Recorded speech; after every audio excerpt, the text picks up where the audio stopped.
할렐루야. 예수님 부활하신 소식을 우리 다 같이 한번 기뻐하십니다. 예수님 부활하셨습니다. 네. 사실 우리는 부활주일날 부활 예수님을 전하지만 매주일이 부활주일과 같습니다. 우리가 매주일 부활의 말씀을 하진 않지만 우리는 매주일 부활주일로 하나님께 예배를 드립니다. 모든 영광을 하나님께 올려드립니다. 올해 2024년 부활주일에는 특별히 우리 트렌과 하은이가 세례를 받는 시간이 있어서 얼마나 마음이 기쁜지 모릅니다. 제가 영어로 하다 보니까 좀 어색한 분이 있었는데 그러나 그 마음속으로 우리 따뜻한 마음과 사랑으로 전달되었을 줄로 믿습니다. 가정을 위해서 여러분 다시 한번 깊이 기도해 가시기를 부탁합니다. 또 트렌과 또 이제 유연이가 한 마음이 돼서 이제 딸을 말씀으로 잘 양육할 수 있도록 또 그렇게 테스트머니도 했는데 꼭 그런 가정이 되도록 성령께서 함께해 주실 줄로 믿습니다. 축복합니다. God bless you. 여러분 부활은 역사적인 사건입니다. 전무후무한 사건입니다. 믿음이 없으면 받아들일 수 없는 사건입니다. 여기서 말하는 믿음이란 십자가를 지시고 죽으신 바로 그 예수가 다시 살아나셨다고 하는 그 믿음입니다. 이 믿음은 사실 우리 창조주 신앙으로부터 시작했다고 볼 수 있습니다. 이 자연을 보면서 하나님이 천지를 창조하셨구나 우리는 그걸 믿습니다. 그러면서 성경을 통해서 십자가 신앙을 갖기도 하고요. 근데 십자가 신앙만 있으면 안 되는데 여기에 부활 신앙을 갖게 됩니다. 그리고 한 가지 더 아직 오지 않으신 예수님 다시 오신다고 하는 재림 신앙도 우리가 갖고 있습니다. 여러분은 어떤 신앙에 머물러 있습니까? 창조 신앙입니까? 십자가 신앙입니까? 부활 신앙입니까? 아니면 재림 신앙입니까? 우리는 네 가지를 다 갖고 있어야 됩니다. 여러분 네 가지 신앙이 다 있기를 기도합니다. 오늘은 부활신앙에 대한 얘기를 하지만 여러분 부활신앙이라는 것은 죽음을 이기신 생명의 능력을 부어주시는 믿음입니다. 부활신앙은 낙심한 자에게 소망을 주시는 그런 신앙입니다. 그리고 부활신앙을 우리는 소망의 삶으로 바라봅니다. 그러므로 현재의 삶이 힘들고 어려움이 있더라도 그럼에도 불구하고 우리는 부활신앙을 통해서 그 고난 속에서도 소망을 갖게 됩니다. 그래서 부활의 신앙, 부활신앙의 핵심은 소망에 있습니다. 여러분 소망을 잃지 않기를 기도합니다. 성경 한 절 읽고 들어가면 좋겠는데요. 고린도전서 15장 58절인데 다 같이 한번 큰 목소리로 읽겠습니다. 그러므로 내 사랑하는 형제들아 견실하며 흔들리지 말고 항상 주의 일에 더욱 힘쓰는 자들이 되라. 이는 너희 수고가 주 안에서 헛되지 않은 줄 알미니라. 아멘. 여러분 고린도전서 15장은 부활장입니다. 오늘 여러분이 다 부활을 믿지만 혹시 부활에 대해서 나 이거 잘 모르겠다. 정말 부활이 있는 거야? 부활할 때 어떤 모습으로 내가 부활할까? 이런 여러 가지 신앙적인 또는 성경적인 의문이 있걸랑 고린도전서 15장을 다시 한번 천천히 읽어보시기를 바랍니다. 고린도전서 15장을 읽는 가운데 이런 부활에 대한 모든 의문들이 풀릴 줄로 믿습니다. 사실은 부활주일에는 제가 여러 번 고린도전서 15장을 부분적으로 설교한 적도 있는데 사실 오늘도 고린도전서 15장을 또 설교하고 싶은 그런 욕구가 있습니다. 그러나 오늘은 지난 2달 동안 마가복음을 통해서 쭉 제자도의 얘기를 해왔기 때문에 오늘 마가복음 맨 마지막 16장을 가지고 설교를 하게 됩니다. 여러분 꼭 고린도전서 15장을 다시 한번 꼭 읽어가시기를 이렇게 부탁을 드립니다. 자, 오늘 마가복음 16장 1절부터 8절에 나오는 얘기 처음에 보면 여인들이 무덤을 찾아갔는데 놀라운 예수님이 살아나셨다는 그런 놀라운 소식을 듣는 것부터 시작해서 오늘 본문은 시작을 합니다. 예수님이 부활하셨다고 하는 증거는 빈 무덤입니다. 빈 무덤의 증거가 있습니다. 그것이 부활의 실제입니다. 마가는 이 말씀을 읽고 오늘날 듣는 많은 사람들에게 이 여인들과 함께 빈 무덤에 들어가기를 초청하고 있습니다. 십자가에 못 박히신 예수가 살아나셨다고 하는 그런 소식을 오늘 성경에 보면 흰 옷 입은 청년이 말씀을 합니다. 흰 옷을 입은 한 청년, 이것을 우리 성경은 천사라고 얘기를 합니다. 천사가 사람으로 올 때는 늘 남자의 모습으로 나타납니다. 성경에는 그렇게 되어 있는데 부활하신 예수님의 그 무덤 안에 한 청년의 모습으로 나타나서 이 세 여인에게 부활의 첫 소식을 전해줍니다. 오늘 여러분 그 독자들 가운데 2000년 지난 저와 여러분도 그 가운데 있는 줄로 믿습니다. 여러분 빈 무덤 안으로 함께 들어가 보면 좋겠습니다.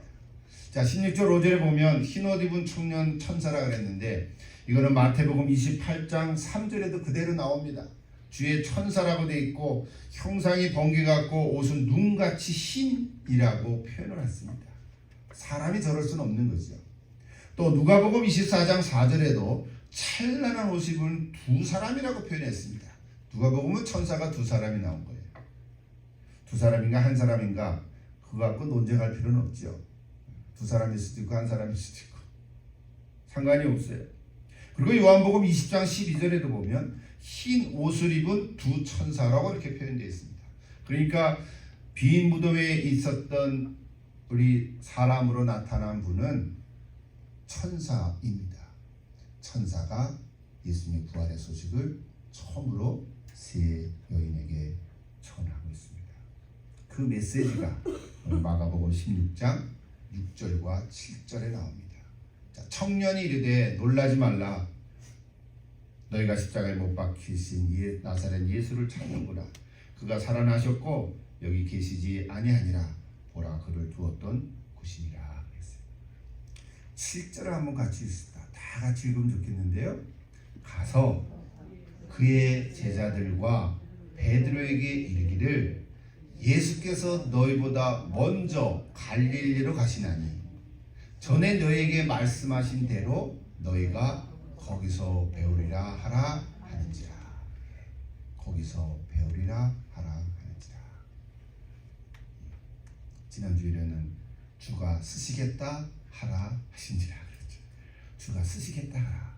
오늘은 거기서 배우리라 하라 하신지라 그랬어요.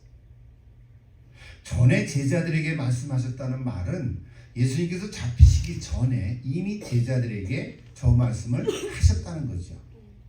우리 마가복음에는 그 구절이 없는데 마태복음에 가보면 저 구절이 나옵니다. 마태복음 26장 31절에 가보면 그때 예수께서 제자들에게 이르시되 오늘 밤에 너희가 나를 버리리라. 기록된 바 내가 목자를 치리니 양의 떼가 흩어지리라 하였느니라. 그러나 내가 살아난 후에 너희보다 먼저 가시리로 가리라. 그 말씀을 사실은 제자들과 함께 있을 때 하셨습니다. 그러니까 부활하신 이후에 예수님께서 천사를 통해서 세 여인에게 한 부활의 첫 메시지, 이 얘기는 갈릴리로 가라. 거기서 나를 배우리라. 그 한 첫 메시지가 오늘 우리에게 전해주고 있는 것입니다.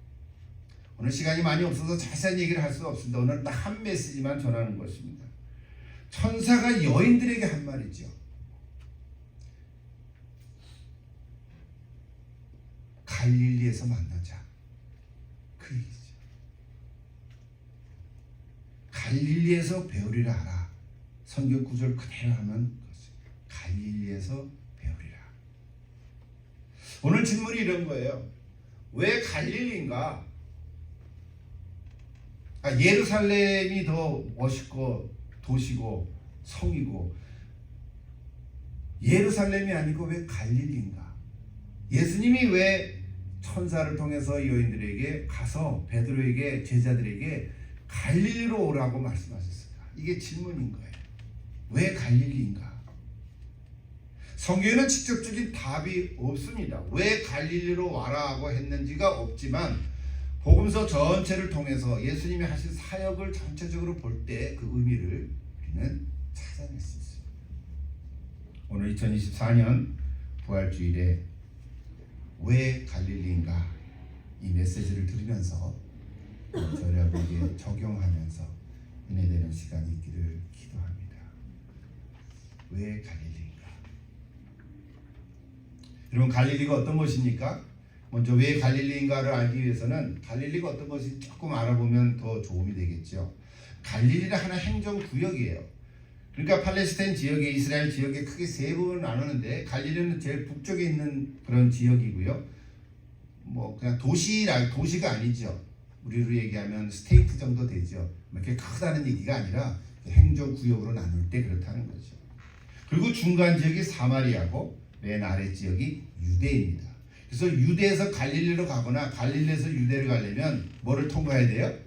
사마리아를 통과해야 됩니다. 그래서 유대인들은 사마리아를 아주 싫어했기 때문에 사마리아를 직접 가기가 싫으니까 삥 둘러 가기도 했습니다. 그만큼 편협한 유대인들이었다. 그러니까 갈릴리는 이제 북쪽 지역인데 갈릴리 호수를 중심으로 발달된 지역이에요. 그러니까 갈릴리는 토지가 아주 비옥했습니다. 늘 물을 댈 수 있습니다. 그리고 강과 시내가 발달되어 있기에 초장도 많고 농사도 잘 되었습니다. 무엇보다도 갈릴리 호수에서 고기를 많이 잡곤 했어요. 그러니까 예수님의 제자들은 많은 경우에 어부 출신이죠. 베드로, 안드레, 야고보, 요한이 다 어부들이잖아요. 그러다 보니까 갈릴리는 주변 나라들부터 공격을 많이 받았어요. 특별히 갈릴리는 로마인들을 아주 싫어했어요. 그래서 심지어 로마에 대항해서 싸우는 열심당원도 있었습니다. 제자들 가운데 열심당원이 있었어요. 시몬이라는 제자가 열심당원의 출신이거든요. 그러니까 갈릴리 사람들은요 굉장히 거칠고요, 좀 투쟁적이고요, 모난 성격을 많이 갖고 있었어요. 이렇게 부드러운 사람들이 아니었어요. 제자들은 거친 사람들이었어요. 그냥 화나면 칼로 확 내리치기도 하는 사람이에요. 실제로 베드로가 그랬잖아요. 반면에 예루살렘에 거주하는 종교 지도자들이나 상류층에 있는 기득권자들은 갈릴리 사람들을 무식하다고, 아주 야만스럽다고 천대를 했어요. 갈릴리 출신? 이거 못된 사람들이. 결과적으로 그렇게 갈릴리 사람들은 늘 소외되어 있었고요, 무시를 당하면서 고통 속에서 살아갈 수밖에 없었다는 거예요. 자, 이게 갈릴리 지역의 우리가 아주 짧게 요약한 이야기들이에요. 그런데 예수님께서는 그 갈릴리 지역에 있는 사람들을 부르시고 제자로 삼았다는 거예요. 좀 인격이 완숙하고 좀 멋있고 좀 뭔가 재산도 많고 이름도 날리고 이런 사람들을 제자로 부르지 않았어요. 갈릴리의 사람들을 불렀어요. 좌충우돌할 수밖에 없는 사람을 불렀어요. 그러니까 오늘 주제는 그런 거예요. 왜 그랬는가? 근데 왜 부활하신 예수님께서는 제자들을 그리로 오라고 했을까? 오늘 왜 갈릴리인가? 이 얘기잖아요. 두 가지만 말씀드리고자 합니다. 첫째는 갈릴리는 제자들의 고향이었어요. 아까 얘기처럼 고향이었어요. 거기서 태어나고 거기서 자라고 또 어부로서 평생을 지냈던 사람이잖아요. 굉장히 익숙한 곳이에요. 아마 세상 골목골목마다 다 알 거예요. 집집마다 다 알고 지냈을 거예요. 그런데 무엇보다도 예수님은 제자들을 그곳에서 부르신 곳이에요. 그게 바로 갈릴리예요. 그리고 3년 동안 거의 대부분을 갈릴리 지역에서 지냈었어요. 물론 이방인으로 나간 것도 있었죠. 다시 말하면 왜 갈릴리인가? 첫째, 예수님에게 있어서 갈릴리는 복음 선포가 시작된 곳이고 제자들에게 있어서는 처음으로 예수님의 부르심을 받은 곳이었어요. 처음으로 예수님을 믿은 곳, 부르심을 받은 곳, 예수를 따라가기로 시작한 곳, 제자로 살아가기로 시작한 곳, 그것이 바로 갈릴리였다는 거예요. 또 하나 살펴볼 수 있는 것은 십자가에서 예수님이 죽으심을 당하신 후에 제자들은 두려워하고 무서워서 방 안에 갇혀서 숨었습니다. 그리고는 낙심했습니다. 그 제자들끼리 나온 대화를 읽어보면 나 이제 고기를 잡으러 가는데, 그러니까 제자들도 다 그럼 나도 갑니다. 그래서 그냥 투덜투덜하는 마음으로 다시 그물을 내리고 고기를 잡는데 그게 잡힙니까? 열정도 없어졌고 낙심한 마음에. 자, 그런 제자들. 자, 그런 제자들에게 예수님께서 왜 갈릴리로 오라고 했을까? 두 번째 이유는 제자들의 그 낙심된 마음을 회복시키기 위해서 그랬다. 그 영성을 회복시키기 위해서 갈릴리로 오라고 하는 거예요. 죽기까지 따르겠다고 다짐했던 베드로뿐만 아니라 12제자, 이제 11제자죠. 11제자는 다 낙심하고 두려워했었어요. 그런 제자들에게 예수님께서는 처음 사랑을 회복시키기를 원하셨고, 그 열정을 회복시키기를 원하셨고, 그 부르심을 받아 순종했던 것을 회복시키기를 원하셨고, 그리고 새로운 소명으로 다시금 헌신하기를 원하셨던 것입니다. 회복하기를 원하셨어요. 여러분, 갈릴리는 제자들의 첫 부르심의 자리였고, 그분을 버리고 주님을 떠나갔던 자리였고, 열정을 가지고 동참했던 자리였고, 순종하고 헌신한 자리였어요. 그러나 이제 예수님께서는 그들을 다시 영적인 신앙으로 회복하기를 원하셨던 것입니다. 그것이 바로 갈릴리예요.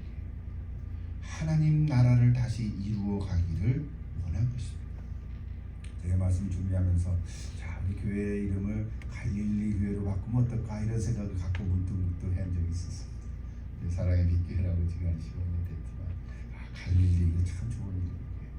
제가 보니까 워싱턴 지역에는 갈릴리라는 이름을 가진 교회가 없더라고요. 갈보리 교회는 있는데, 그래서 이거 누가 책하기 전에 우리가 할까 하는 생각도 했어요. 근데 한국에는 갈릴리 교회가 상당히 많습니다. LA도 있고요, 갈릴리 선교교회 뭐 이런 교회도 있습니다. 캐나다에도 있고. 근데 워싱턴에만 없어. 우리가 할까 하는 생각이 있어요. 자, 이제 메시지는 다 끝났는데, 오늘 적용하는 하나님이 우리에게 주신 왜 갈릴리인가 두 가지 이유를 얘기했는데, 오늘 우리에게 받는 메시지는 뭡니까? 나의 갈릴리는 어디인가? 우리가 지금 갈릴리로 갈 일은 없잖아요. 부활하신 예수님 만나기 위해서 갈릴리로 가는 게 아니에요. 그 말의 의미는 뭐예요? 나의 갈릴리는 어디인가? 여러분의 갈릴리는 어디입니까? 이미 다 말씀해서 이해가 되겠죠. 나의 갈릴리는 어디인가? 내가 처음 예수를 믿었던 그 자리, 처음으로 말씀을 읽으면서 기도했던 그 자리, 눈물을 흘리며 몸부림치면서 순종하면서 나아갔던 어떤 그 자리, 열정으로 헌신했던 그 자리, 여러분의 그 자리가 어디입니까? 바로 그 자리가 여러분의 갈릴리. 여러분에게서 그 갈릴리, 제자들처럼 낙심하고 다시 고기를 잡으러 가렸던 그 베드로처럼 혹시 내가 예수 믿고 헌신하고 열정을 냈던 그 나였는데, 혹시 이제는 그것이 다 쓰러지고 이전의 삶의 모습으로 돌아가고 싶은 것은 아닌지요? 과거의 추억으로만 남아있지는 않은지요? 오늘 부활하신 예수님께서 제자들에게, 물론 천사를 통해서 여인들을 통해서 주신 메시지지만, 오늘 저와 여러분에게도 아무개야, 너 있었던 그 너의 처음 갈릴리, 그곳에서 나를 만나자고 오늘 저와 여러분에게 말씀을 하십니다. 다시 찾아오셔서 나의 헌신이 멈춰섰던 그 자리, 혹은 나의 열정이 식어버렸던 그 자리, 나의 순종이 주저앉았던 그 자리, 주님께서는 바로 그 자리에서 여러분을 다시 회복시키시를 기대하십니다. 부활하신 예수님께서는 우리의 순종과 헌신과 열정을 회복시키시고 다시금 제자로서의 삶으로 힘차게 살아가시기를 바라고 계십니다. 부활하신 예수님을 만나면 삶의 변화가 일어납니다. 부활하신 예수님을 다시 만나면 절망 가운데서 소망으로 바뀌어집니다. 보이지 않는 길이 보이게 되고 길이 열립니다. 해결될 것 같지 않은 문제들이 해결될 것을 보입니다. 궁극적으로는 새로운 생명력을 가지게 되고, 그래서 부활의 증인의 삶으로 살아가게 될 줄로 믿습니다. 여러분, 부활한 예수님을 만나면 내 안에 씨앗처럼 생겨졌던 새 생명이 이제 불일 듯 일어나게 될 줄로 믿습니다. 이제 다음 주부터 4월 달인데 그 얘기를 좀 계속 해보려고. 마지막으로 제가 예를 하나 들고 마치겠습니다. 오늘 특별히 부활주일에 기도해 주신 우리 제 연장자신 김영란 집사님, 전에 사색에서 몇 번 들은 얘기가 있어서 생각이 났습니다. 계란에는 유정란과 무정란이 있다 그래요. 상식적인 거죠. 근데 집사님이 그 얘기를 가끔 하세요. 너무 재밌어요. 유정란은 그 암탉의 체내에서 수정이 된 결함인 거예요. 즉 병아리로 부활시킬 수 있는 생명력이 그 속에 있다는 거예요. 근데 무정란은 암탉의 체내에서 수정이 될 수 없는 계란인 거예요. 그러니까 아무리 암탉이 품어도 병아리가 나오지 않는 거예요. 우리가 주로 먹는 계란은 사실은 무정란인 경우가 더 많다는 거예요. 닭이 유정란을 품으면 병아리가 탄생하지만 무정란은 아무리 품고서도 병아리가 나오지 않습니다. 왜 그래요? 그 안에 생명력이 없기 때문입니다. 놀랍죠? 같은 겉으로 보기는 모르는 거예요. 이제 전문가들이 보면 아는 거지만, 겉으로 보기에는 별 차이가 없는 것 같지만 무정란에는 생명이 없고 유정란에만 생명이 있다는 거예요. 그 생각이 얼핏 난 거예요. 이게 비유로 말했지만 오늘 저와 여러분이 다 예수 믿고 오늘까지 살아왔어요. 내 안에 생명이 있습니다. 근데 그 생명이 씨앗같이 너무 약한 거예요. 그래서 이제 부활하신 예수를 만날 때 그 생명력이 불일 듯 일어날 줄로 믿습니다. 예. 그래서 마치 유정란과 같은 게 좀 말이 좀 어폐. 우리 저와 여러분 유정란입니다. 재밌죠, 사실은. 반면에 이 세상에는 우리가 똑같은 사람이고 똑같이 살아가는 것 같지만 예수님의 생명이 없으면 무정란과 같은 사람이래요. 네. 살아가는 거 똑같이 살아가요. 그냥 무정란과 같단 말이에요. 이게 복음인 거예요. 사랑 여러분, 영적 병아리를 한 마리씩 낳으십시오. 이따가도 병아리가 아니라 결함 까먹을 텐데 색깔을, 그거는 이미 죽은 거니까 맛있게 먹으면 됩니다. 그러나 오늘 저 여러분이 부활하신 예수님 오늘 부활절을 맞이하면서 내 주변에 있는 사람에게 병아리를 한 마씩 까십시오. 여러분이 품으십시오. 그래서 이걸 뭐라면 태신자라고 말합니다. 태신자. 내가 전도하는 불신자가 아니라 예수 믿지 않는 사람을 내가 품는 거야.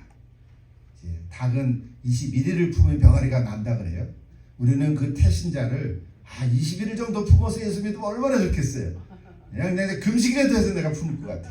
근데 21일 갖고 안 돼. 한 달, 1년이 가도 안 돼. 몇 년이 지나도 내가 계속 기도하고 예수 믿어야 되는데 태신을 했는데도 아직 예수 안 믿는 사람이 있어요. 낙심하지 마시고 계속 품으십시오. 언젠가는 반드시 새 생명으로 태어날 줄 믿습니다. 여러분 마음속에 이 유정란 같은 예수님의 부활하신 새 생명 여러분 가운데 간직되시기를 간절히 축복합니다. 부활은 2000년 전의 사건으로 끝나지 않고 오늘도 우리 가운데 10년 가운데 살아계십니다. 예수님 내 마음속에 살아계십니다. 기도하십시오.